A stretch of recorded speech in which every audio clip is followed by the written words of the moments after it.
사랑하는 은혜와 진리 장로교회 교우 여러분, 어젯밤도 평안하셨습니까? 오늘도 우리의 삶 속에서 그리스도인다운 모습을 보여줌으로써 우리에게 분부하신 사명을 이루어가는 성도들이 되시기를 주님의 이름으로 축원합니다. 오늘 새벽에 만나 본문은 골로새서 4장 7절로 18절입니다. 골로새서 4장 7절로 18절을 제가 읽어드리겠습니다. 두기고가 내 사정을 다 너희에게 알려주리니 그는 사랑받는 형제요 신실한 일꾼이요 주 안에서 함께 종이 된 자니라.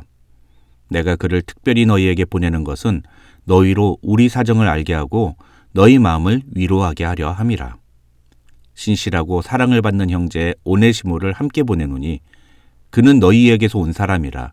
그들이 여기 일을 다 너희에게 알려주리라. 나와 함께 갇힌 아리스다고와 바나바의 생질 마가와 이 마가에 대하여 너희가 명을 받았음에 그가 이러거든 영접하라. 유수도라 하는 예수도 너희에게 문안하느니라. 그들은 할레파이나 이들만은 하나님의 나라를 위하여 함께 역사하는 자들이니 이런 사람들이 나의 위로가 되었느니라. 그리스도 예수의 종인 너희에게서 온 에바브라가 너희에게 문안하느니라.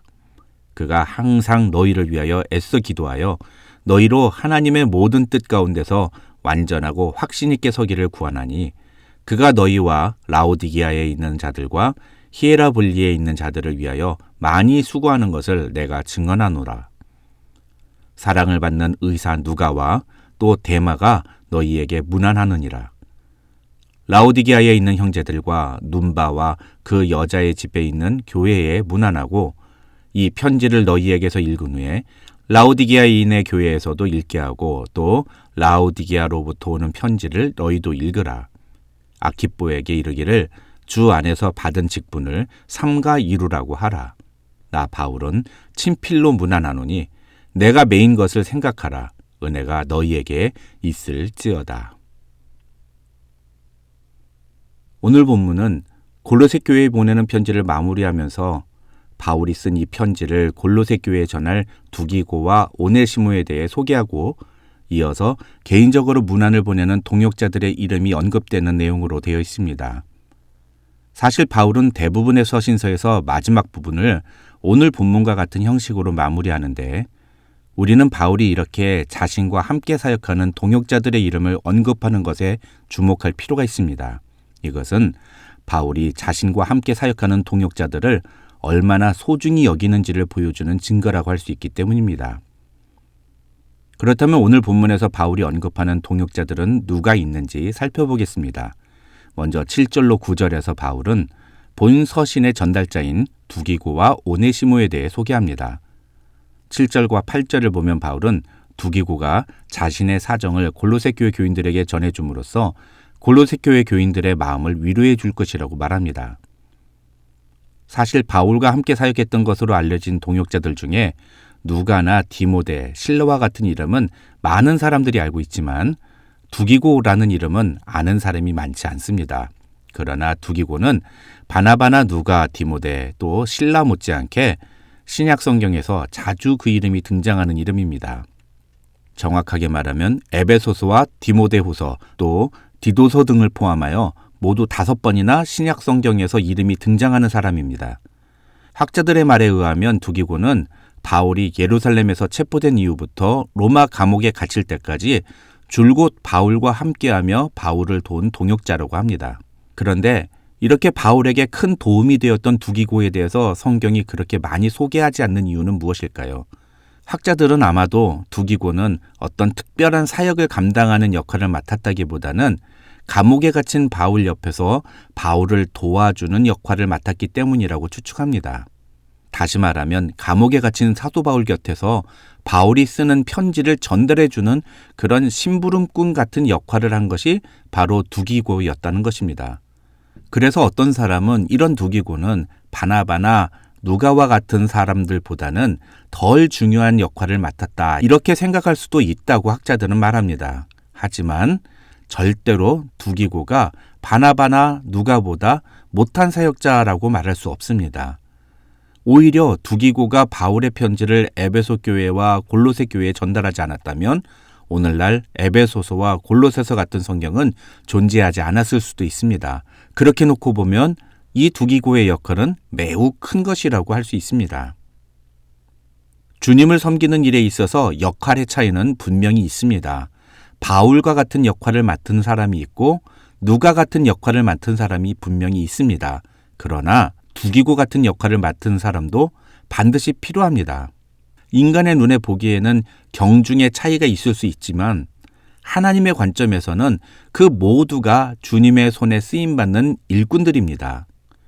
사람은 누구나 위대하고 거창한 사역을 통해서 많은 사람들에게 인정을 받고 싶어하는 욕심이 있지만 주님의 일을 감당함에 있어서 우리 모든 사람이 그렇게 다 중요한 역할을 맡는 것은 아닙니다. 오히려 두 기고와 같이 남들이 보기에는 아주 작은 심부름꾼과 같은 역할을 맡은 사람들이 훨씬 더 많습니다. 그러나 그렇게 비록 작은 역할을 맡았다 할지라도 그 일에 충성을 다할 때 주님은 우리를 반드시 주님의 귀한 일꾼으로 인정해 주신다는 사실을 우리는 잊지 말아야 할 것입니다. 그 다음 우리가 주목해야 하는 사람은 오네시모입니다. 9절을 보시면 바울은 오네시모를 가리켜서 너희에게서 온 사람이라고 말하는데 오네시모는 잘 아시는 것처럼 골로새 교회의 성도였던 빌레몬의 종이었습니다. 그런데 오네시모는 빌레몬의 돈을 도둑질해서 도망쳤다가 나중에 로마 감옥에 갇혀서 그곳에서 바울을 만나게 됩니다. 그리고 그 바울을 통해서 회개하고 예수님을 믿은 후에 그때부터 바울의 신실한 신복과 같은 사람이 됩니다. 빌레몬서 1장 12절이나 디모데후서 4장 11절 그리고 오늘 본문 9절을 보면 바울은 그렇게 변화된 오네시모를 가리켜서 신실하고 사랑받는 형제라고 표현합니다. 그런데 오늘 본문에는 그런 오네시모 같은 사람이 또 한 명 나옵니다. 그 사람이 바로 10절에 나오는 마가입니다.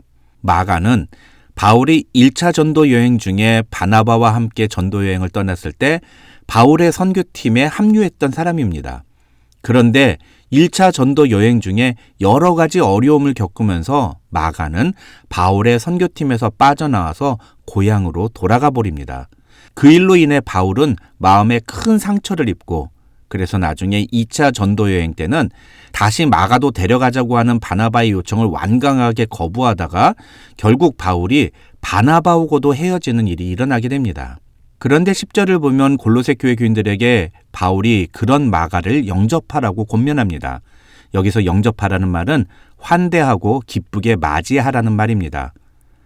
바울은 골로새 교회 교인들에게 너희가 명을 받았음에 라고 말합니다. 이 말이 무슨 뜻인지에 대해서는 학자들도 설명하기 어렵다고 말합니다. 다만 학자들은 당시 여러 교회들마다 이 마가에 대해서 부정적인 선입견이 있었는데 바울은 그런 마가가 오히려 베드로를 만난 후에 큰 변화를 경험하고는 복음을 위해서 헌신하는 사람으로 변화됐다는 사실을 알았고 그래서 사람들에게 그렇게 변화된 마가에 대해서 오히려 변호하면서 마가를 잘 받아주라고 권면했을 것이라고 추측합니다. 중요한 것은 그런 사실을 알지 못하는 각 지역교회의 교인들은 여전히 오네시모나 마가에 대해서 부정적인 인식을 갖고 있었다는 것입니다. 오늘 본문에서 우리가 주목해야 되는 것이 바로 이 지점입니다. 그런 상황에서 바울은 그런 오네시모와 바울을 위해서 적극적으로 변호하고 그들을 추천하는 입장을 보였다는 것입니다. 바울은 오네시모나 마가가 과거에 저지른 실수를 무시하지 않았습니다. 그러나 그들이 하나님 앞에서 진지하게 회개하고 바른 모습을 갖기 위해 노력했을 때 바울은 누구보다도 오네시모와 마가를 응원하고 후원하는 사람이 되었습니다. 저와 여러분도 바울과 같은 관점으로 동역자들을 세워주고 격려하며 지원하는 사람들이 되기를 주님의 이름으로 축원합니다. 그 다음 우리가 주목해야 하는 사람은 10절에 나오는 아리스다고와 11절에 나오는 유스도라 하는 예수입니다. 결론부터 말씀을 드리면 바울은 이 사람들에 대하여 나의 위로가 되었느니라고 말합니다.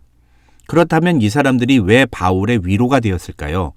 먼저 아리스다고는 오늘 본문에서 바울이 나와 함께 갇힌 아리스다고라고 표현합니다. 사도행전 19장을 보면 아리스다고는 에베소에서 폭동이 일어났을 때 가이오와 함께 바울과 붙잡혀서 고난을 당했고 또 사도행전 27장을 보면 바울이 로마로 압송되어 갈 때 바울과 함께 파송선에 탑승하여 죽음의 위기를 같이 겪었던 인물입니다. 말하자면 아리스다고는 사도 바울과 늘 함께하면서 고난의 현장에서 바울 곁에 있어준 사람이었다는 것입니다. 또 한 사람은 유수도라 하는 예수입니다. 이 유수도라 하는 예수에 대하여 바울은 할레파라고 표현하는데 학자들은 여기서 말하는 할레파란 유대교에서 기독교로 개종한 사람을 가리키는 표현이라고 설명합니다. 중요한 건 바울은 이 유수도라 하는 예수와 아리스다고 그리고 마가를 가리켜서 하나님의 나라를 위하여 함께 역사하는 자들이라고 표현한다는 것입니다. 그러면서 바울은 이런 사람들이 나의 위로가 되었다고 말하는데 이 말은 이렇게 하나님의 나라를 위하여 함께 수고하고 함께 고생당하고 함께 사역을 감당하는 동역자들 그 존재 자체가 사역자인 바울에게 위로가 되었다는 것을 의미합니다. 목회자로서 저는 이런 바울의 고백이 무슨 의미인지 정말 10분 이해가 갑니다. 왜냐하면 저 역시도 바울과 똑같은 마음이기 때문입니다. 목사에게 있어서 가장 큰 위로와 격려는 저와 함께 하나님의 나라를 위해 또 교회를 위해 수고하고 고생하고 함께하는 사람들이 있는 것입니다. 목사는 내가 어떤 대접을 받느냐가 아니라 나의 사역을 통해서 성도들에게 어떤 변화가 나타나고 성도들이 어떤 믿음의 열매를 맺어 가느냐에 따라서 위로를 받는 존재입니다. 여러분이 저에게 연봉 10만 불을 준다 해도 여러분의 삶 속에 믿음의 열매가 전혀 맺히지 않는다면 저는 전혀 행복하지 않을 것입니다. 그러나 어떤 거창하거나 특별한 일을 하지는 않지만 담임 목사가 교회를 위해 진행하는 사역들에 함께 나와서 참여하고 힘들고 어려운 일을 함께 겪고 그것을 함께 견뎌주는 그런 복음을 위해 함께 수고하는 성도들이 있을 때 목사는 그 성도들 때문에 큰 위로를 받게 됩니다. 저는 우리 은혜와 진리 장로교회 교우들도 저를 그렇게 위로하는 동역자들이 되어 주셨으면 좋겠습니다. 그 외에도 바울은 12절에서는 골로새 교회를 개척한 목회자였던 에바브로 그리고 14절에서는 누가와 데마에 대해서 언급합니다. 여기서 우리는 특히 에바브로에 대한 바울의 언급에 주목할 필요가 있는데 바울은 에바브로를 그리스도 예수의 종이라고 표현하고 있습니다. 이 표현은 바울이 사람들에게 자신을 소개할 때 주로 사용했던 표현입니다. 이 표현을 자기 이외에 다른 사람에게 사용한 것은 에바브라와 디모데가 유일합니다. 그만큼 에바브라는 주님 앞에서 신실하고 충성된 일꾼이었다는 것을 보여주는 것이라고 할 수 있습니다. 오늘 말씀을 통해서 우리는 과연 어떤 복음의 동역자인지 우리 자신을 돌아보는 이 아침이 되었으면 좋겠습니다. 바라기는 저와 여러분 모두가 오늘 본문에서 바울이 언급한 동역자들과 같은 관계가 되어서 우리 모두 하나님의 나라를 위해 함께 수고하고 함께 섬기는 그런 주님의 일꾼들이 되시기를 주님의 이름으로 축원합니다.